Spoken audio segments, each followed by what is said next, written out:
Good morning, guys! Happy Sunday! Once again ako si Nini Gargar. Matag na po ninyo o horoscope or kapalaran, no? Okay, sa dili pa nato ipadayon, guys, ang pagsaysay sa horoscope or kapalaran. Magampo sa ta ni Lord. Lord, thank you for everything. Thank you for the blessings. Thank you for the gift of life. In Jesus' name, Amen. In the name of the Father, and the Son, and the Holy Spirit. Amen. Karon, guys, atong ipadayon pagsaysay ang atong horoscope or kapalaran, no? Karon, ang uban na naron siguro sa dagat, guys, no? Nag-beach, awan nag-mall, awan nag-travel sa lain-laing dapit. Kay Sunday baya, no work, no? Day off. Ang uban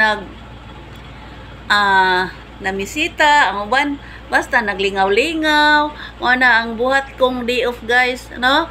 Pa-relax-relax sa baga, guys, ngano kay Sunday. Basta Sunday, pa-relax-relax, guys. Ako kay maupay pagmata nako, guys. Kasali kay Sunday, mao nga dinalion ako ni, no? Akong task kay manglaba pa po ko, guys, sa uniform at iba pa. Mga sige atong ipadayon na, guys, ha? Pagsaysay sa horoscope or kapalaran karong adlaw. Okay, ang nataw sa January, kalit siyang dunay plano sa pag-travel na siya pamaagi alang sa pag-uswag o alang sa kalambuan. February, nakalitan siya sa mga balita o kini ikahimot niya pag-ayo tungod kay na siya pag-alagad nga nindot o malipayon ang iyang pagpuyo.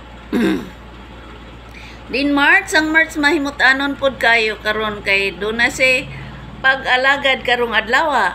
Malipayon siyang mahimut-anon tungod kay Sunday, magbanding na pod sa family o uban pa nilang mga plano sa dagat ba or asa nga dapit, asa nga beach. Nindot yung mga plano, guys.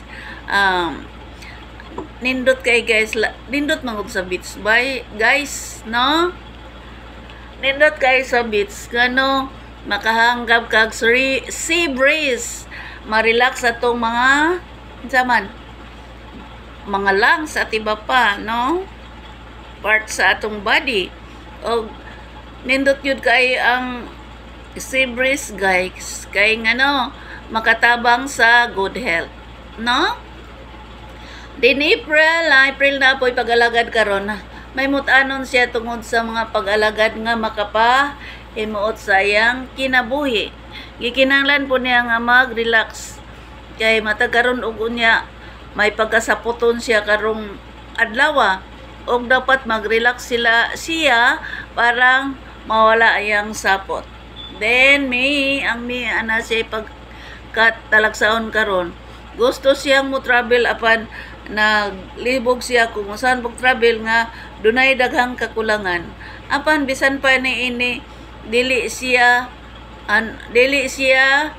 magpasagad o dili siya gusto nga dunay tao nga mahasol. Mao nga karon nagplano siya sa pag-travel alang sa pag-uswag.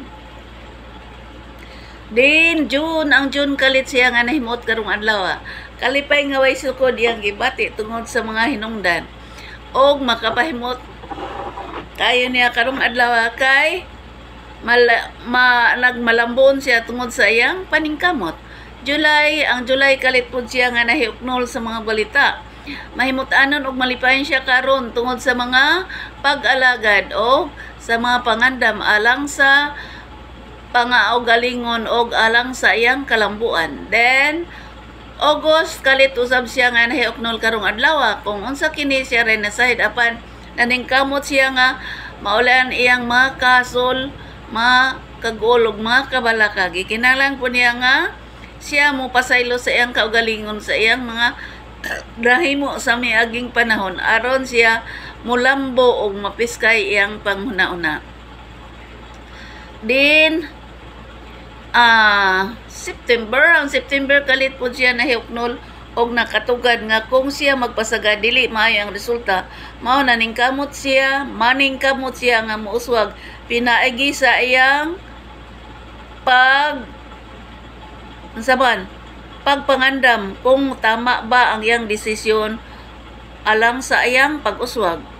Og tamang desisyon okay ra og dili ay angan-angan sa kay dili nindot ang resulta kung kalit siya nga unsa man kalit nga mo desisyon pero dunay daghang kakulangan.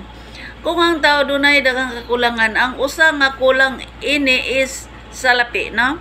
Dili man ka move-on ang tao og di siya daghang kwarta. Kung daghan na kakaing kwarta, halimbawa mo travel, magnegosyo, o halimbawa magtukod og balay, dapat na ay pangandam sama ra sa sundalo. Daghan siyang bala alang sa unsa man pag adto sa iyang mga inkwentro. Lisod gyud nga ikaw magpasagad nga mo desisyon ka nga daghang kulang, no? Kung daghan kang kulang, ayaw sa ipadayon imong plano sa kinabuhi kay ngano dili ka mulambo og dili ka mulampo sa imong mga tinguha. Then October do na po'y pag-alagad karon, mahimutanon malipayon siya tungod kay dunay plano siya nga siya ray nasayod og kini ipahimot niya sa iyang kaugalingon og sa iyang kasuod sa kasing-kasing. Then November kalit siya nahiuknol sa mga balita apan mahimutanon og malipayon siya tungod kay nakatugkad siya nga ang paglambo sa tao mao gyud ang paningkamot og kini gihimo gyud niya alang sa paglambo og alang sa kauswagan.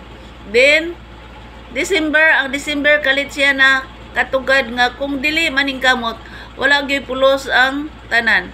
Dapat maningkamot ang tao alang sa pag-uswag og paglambo og sa mabulokon nga kinabuhi. Okay guys, nahuman na gyud akong task do. Og mayon ko shout out to my beautiful family, relatives and friends sa the Philippines and abroad. Shout out sa planet Earth. Og kini si Nini Gargar moingon, goodbye. I hate to see you go, but have a good time. So long I miss you there I know, but have a good time. Have a good time to all of us guys. God bless. Magandang buhay po. Mua.